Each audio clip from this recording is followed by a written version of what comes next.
le jour de l'extermination et de l'anéantissement des géants. Ces mauvais esprits sortiront des âmes de leur chair.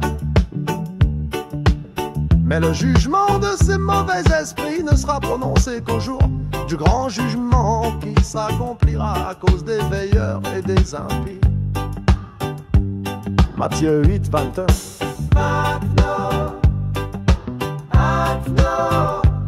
Maintenant va dire aux veilleurs qui autrefois habitaient dans le ciel et qui t'ont envoyé supplier pour eux. Votre demeure était dans les cieux et les secrets ne vous avaient pas encore été révélés. On ne vous a fait connaître qu'un mystère futile. Mais dans l'endurcissement de vos cœurs, vous l'avez communiqué aux femmes. Et par ce mystère, le mal s'est accru parmi les fils des hommes. Dis-leur donc qu'il n'y aura pas de paix pour vous.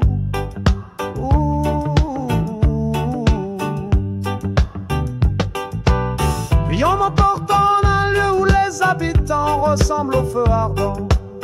Et ils peuvent prendre l'apparence des hommes à leur gré.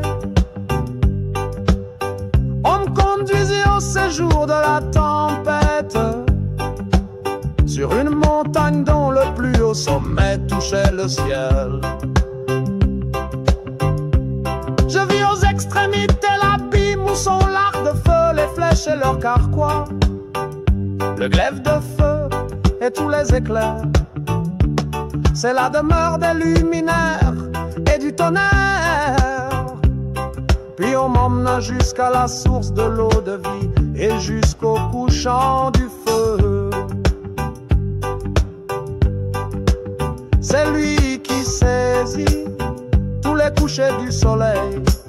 J'arrivais jusqu'à un fleuve brûlant dont le feu coule comme de l'eau et se déverse dans la grande mer qui est du côté du couchant. Je vis les grands fleuves, puis j'entrais dans une grande obscurité. Et je parvins là où aucun humain ne marche. Je vis les montagnes des ténèbres de l'hiver et l'endroit où se déversent les eaux de tout l'abîme. Et je vis l'embouchure de tous les fleuves de la terre et l'embouchure de l'abîme. J'arrivais au réservoir de tous les vents et je vis que parole éternelle a orné toute la création. Il servait à la conservation des fondements de la terre. Je vis la pierre angulaire de la terre. Je vis les quatre vents qui soutiennent la terre et le firmament du ciel. Job 26, 6, 7, Job 38, 6. Je vis comment les vents étendent comme un voile l'eau du ciel et comment ils se tiennent entre le ciel et la terre. Ils sont les colonnes du ciel. je vis les vents qui font tourner le ciel, qui font coucher le disque du soleil et toutes les étoiles. Je vis le vent qui soutient les nuages. Je vis les voix des anges.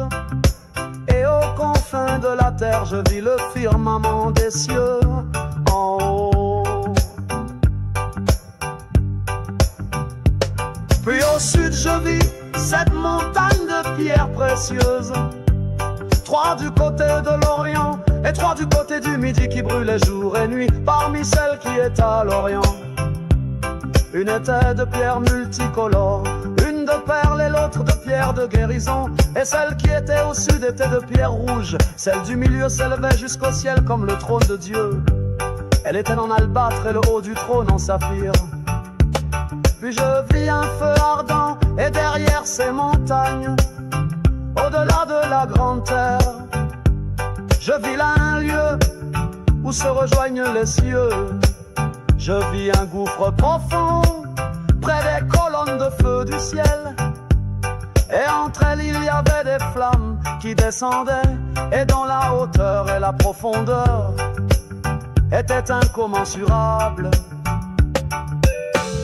Au-delà de ce gouffre, je vis un lieu où le firmament ne s'étendait pas des cieux, et sous lequel il n'y avait point le fondement de la terre. Sur lui il n'y avait ni eau ni oiseau, mais ce lieu était désert et terrible.